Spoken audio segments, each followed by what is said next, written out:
Salve, salve, gente boa! Eu sou o professor Euclides, essa é a Escola Teófilos. Bem-vindos ao nosso canal. Você que está chegando hoje pela primeira vez no nosso canal, não deixe de se inscrever e depois de assistir o vídeo, deixar o seu gostei e partilhar. Partilhe à vontade com seus colegas de grupo de estudo bíblico, com os catequizandos, enfim, com toda a sua família. Coloca lá o linkzinho lá no grupo da família. Muito bem, gente boa, eu quero deixar aqui, como sempre faço, meu agradecimento a todos os nossos patrocinadores do canal, todos aqueles que nos incentivam cada vez mais, aqueles que mandam as suas mensagens, fazem comentários, vídeos. Muito obrigado a todos vocês. Bom, gente boa, quero mandar também uma saudação a todos os nossos alunos de teologia, né?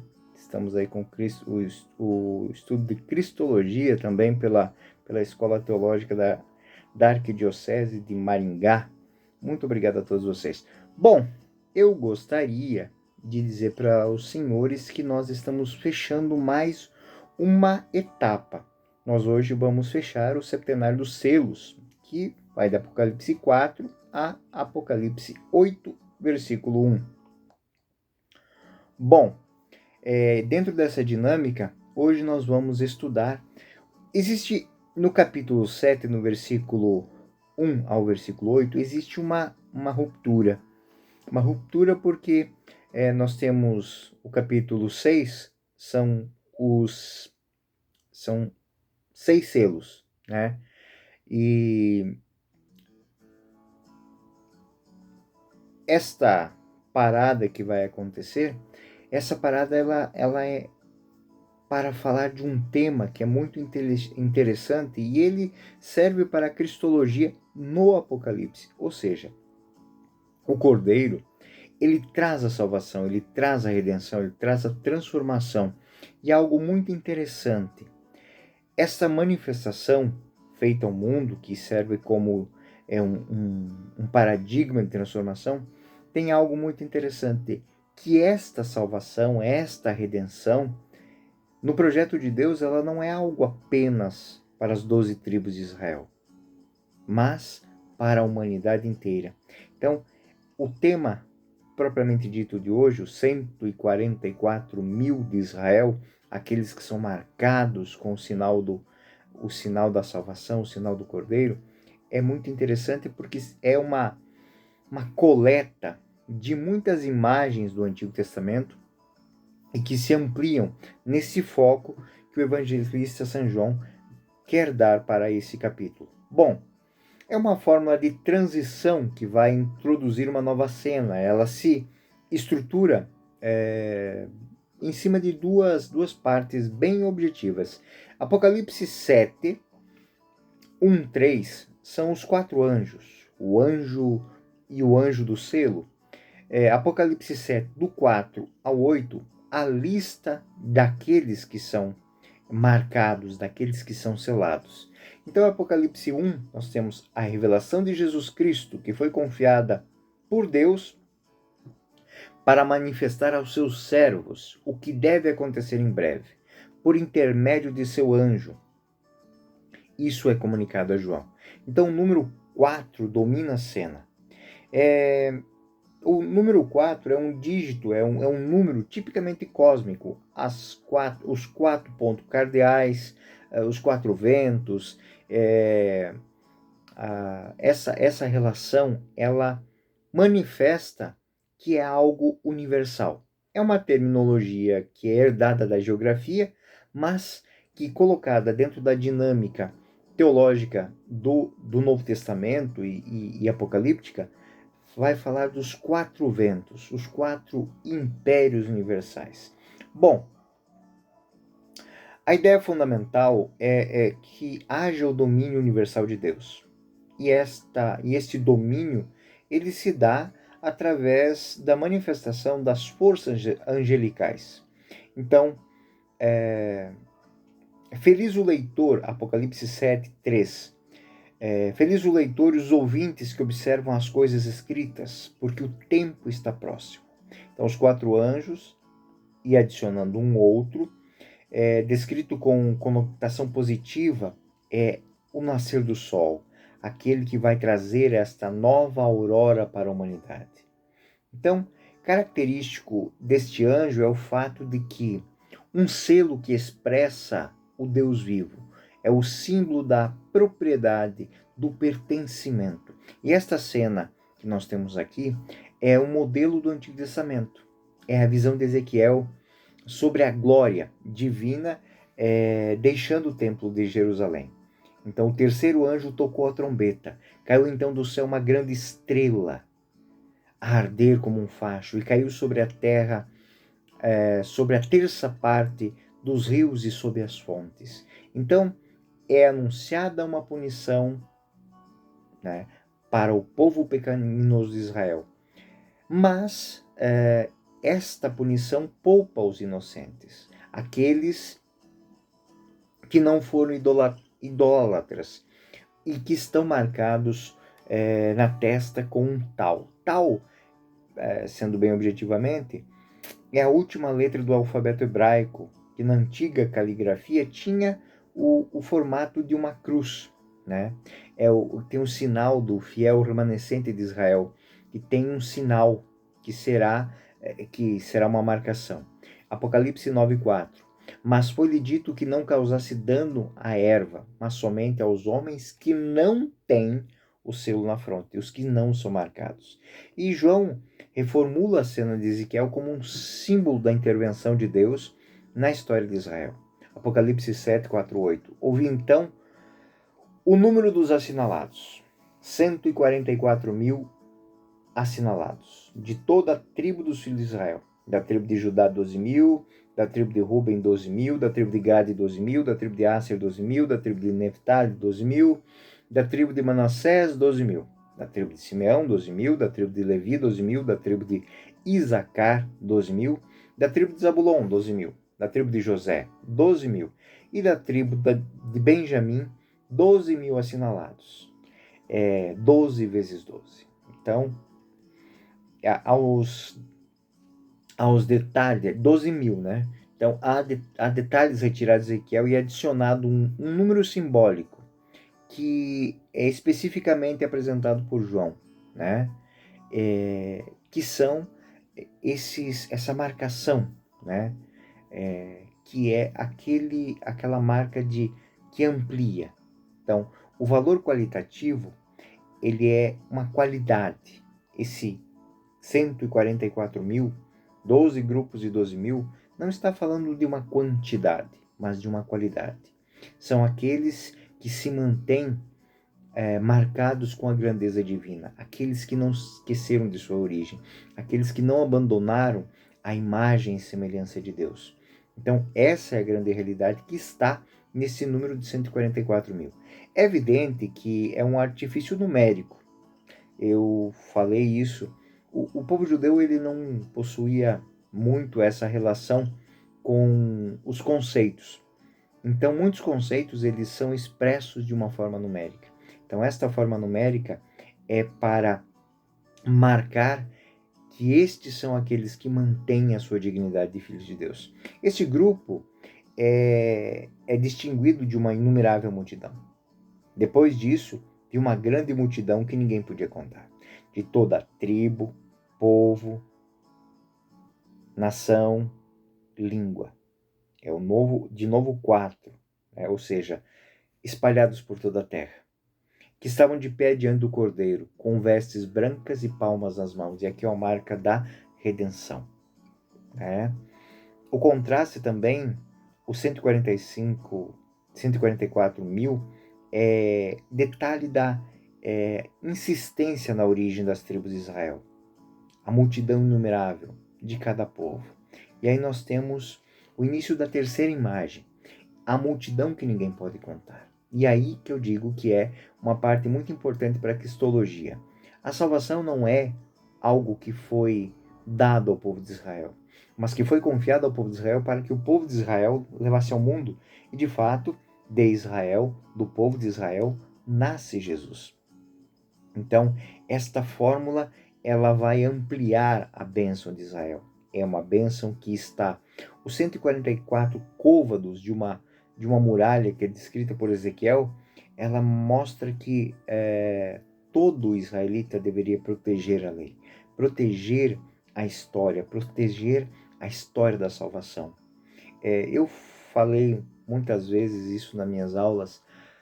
O maior profeta de Israel não se encontra entre os 12 maiores e os menores, mas se encontra dentro da própria história do povo de Israel.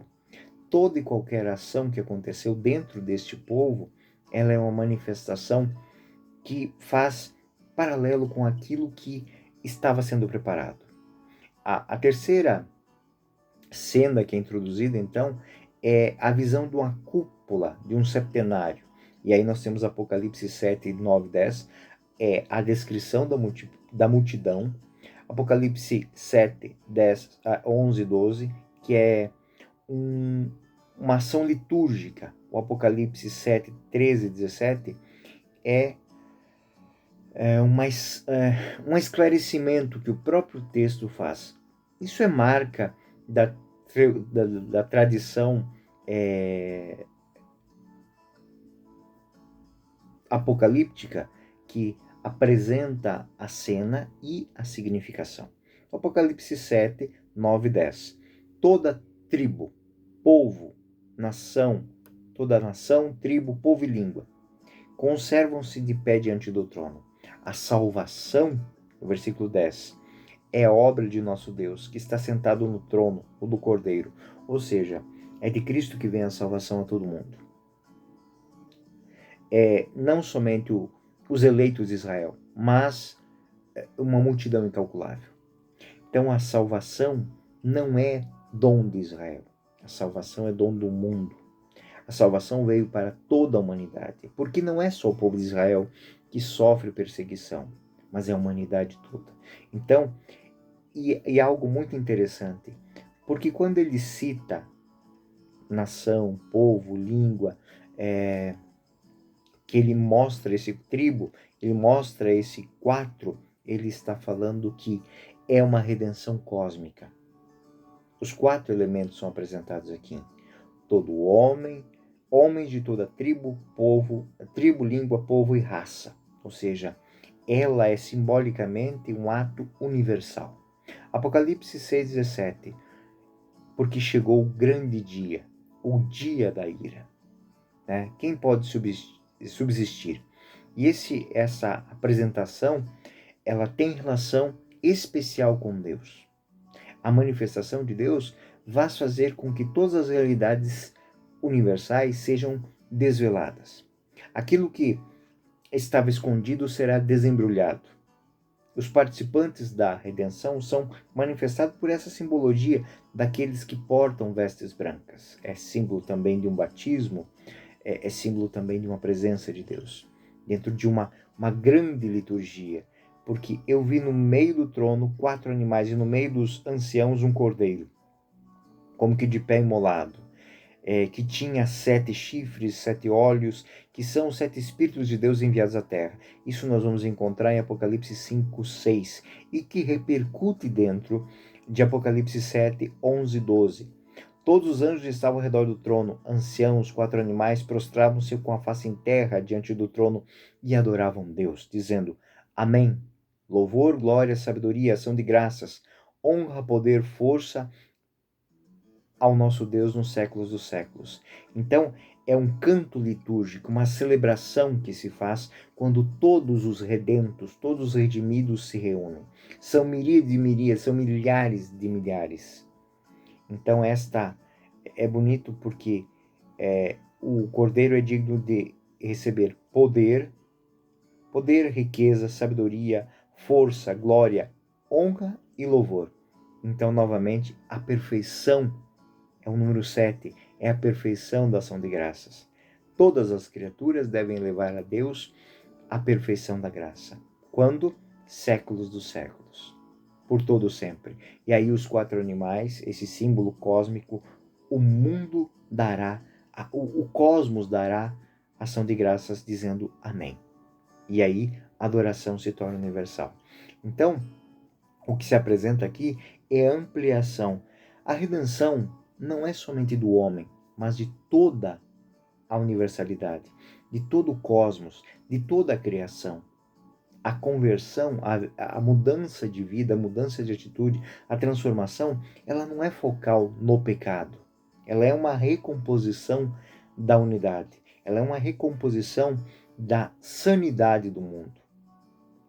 Então, é uma resposta do homem, e na resposta do homem também depende a transformação do mundo.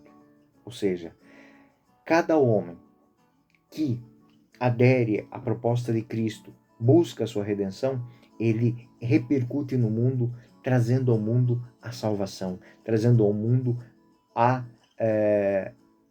a sanidade. Ele devolve ao mundo a dignidade. Então, embora seja um expediente literário, uma fórmula que o autor usa, mas ele busca também esclarecer o significado desses símbolos. A visão que lhe é mostrada, ela tem um significado, e ele quer deixar bem claro qual o significado. Estes são os que lavaram as vestes e alvejaram no sangue do Cordeiro. Ele quer deixar bem claro que todo aquele que passar pelo batismo, que aderir à salvação, ao projeto de Cristo, transforma-se em instrumento de salvação. Então, quem dá a resposta é um dos sacerdotes, um desses anciãos, a figura que participa do poder do próprio Deus. Aqueles que vêm, ou seja, de onde eles vêm? Eles vêm da grande tribulação, eles vêm do grande sofrimento. Aquele que vem é uma fórmula divina. Eu sou aquele que sou, eu sou aquele que está, eu sou aquele que vem. Então, o termo pertence a uma linguagem apocalíptica comum. Na concepção judaica, indica o momento doloroso e decisivo do momento da manifestação de Deus, onde todo o universo ele se abala. Mas também a visão mostra, na visão cristã, o momento fundamental de identificação da paixão de Cristo. A tribulação por excelência, da qual o sofrimento da igreja é apenas uma continuação, uma imitação. Ou seja, já não sou eu que vivo, é Cristo que vive em mim, quando diz São Paulo, ela repercute aqui também. Ou seja, nós também, com a nossa vida, com as nossas atitudes, com os nossos pensamentos, com a nossa oração, com as nossas, com os nossos esforços, nós renovamos, repercutimos, fazemos memória da salvação que nos foi dada. E aí fazemos com que o passado, o presente e o futuro se encontrem num lugar só. E a morte redentora de Cristo, ela se torna universal e se apresenta a toda a humanidade. Esses que são salvos, que são lavados, eles são manifestados, são apresentados e representados por aqueles que portam as roupas brancas. E aí, Apocalipse 22 vai lembrar isso. Felizes aqueles que lavam as vestes para ter direito à árvore da vida. O poder de entrar na cidade pela porta. Árvore da vida, a árvore do livro do Gênesis, aquela que não era para tocar, não porque fosse proibida, mas porque não era a hora. Porque não tinha chegado o momento do Apocalipse, da revelação. Ou seja, a árvore da vida sempre foi um dom a ser ofertado ao homem, mas tudo no seu tempo, tudo dentro do projeto. Então, felizes os que lavaram as vestes para ter direito à árvore da vida, que é o instrumento desta purificação é o sangue do Cordeiro, ou seja, o sangue redentor. A morte de Cristo traz o sangue, que permitiu e comunicou a ressurreição, que são as vestes brancas, símbolo do batismo. E essa participação na vida eterna de Cristo é realizada na lavagem do batismo. Apocalipse 7, 15 e 16. Por isso, estão diante do trono de Deus e o servem, dia e noite no seu templo. Aquele que está sentado no trono os abrigará em sua tenda. Já não terão fome, nem sede, nem o sol ou calor alguns abrasará, porque o Cordeiro, que está no meio do trono, será seu pastor, e os levará às fontes de águas vivas, e Deus enxugará toda a lágrima de seus olhos. Após a identificação da salvação, o autor, este ancião que interpreta, ele descreve as consequências do batismo. Ou seja, o que o batismo nos dá? Nos dá a possibilidade de chegar às águas, às fontes da vida, onde não existe sofrimento, nem dor, nem sede. Ou seja, ele está colocando a manifestação da redenção, da presença de Deus. Em primeiro lugar, aqui há uma novidade de adoração, porque adoração não é algo, uma relação com algo distante, mas adoração é o encontro pessoal direto. A adoração se torna uma ininterrupta forma de comunidade. E aí, por isso que eles se encontram na tenda de Deus. É algo muito bonito que a Eucaristia é guardada no tabernáculo. Não é só todos aqueles que fazem comunhão com Cristo, que estão em Cristo, estão com Cristo, por Cristo, em Cristo. A vós Deus Pai, toda honra e toda glória, agora e para sempre. Comungar é mergulhar em Cristo e deixar que Cristo mergulhe em nós. Ou seja, é fazer-se um com Ele, é se tornar morada de Cristo, templo do Espírito Santo. E aí, Apocalipse 21. Eu mesmo ouvi o trono uma voz, eis aqui o tabernáculo de Deus com os homens. Habitará com eles e serão seu povo, e Deus mesmo estará com eles. Então, isso é algo que Santo Agostinho, nos seus comentários, ele coloca muito patente. É uma compreensão muito profunda da Eucaristia. Santo Agostinho dizia, ao entregar a Eucaristia para ser comungada, contempla o que sois, recebe o que és. Imagine essa consciência fazer parte da nossa vida. Comungar tem uma ambivalência, porque é deixar que Cristo mergulhe em nós, mas também mergulhar nele. E aí, em seguida, uma novidade para a vida, a repercussão moral disso.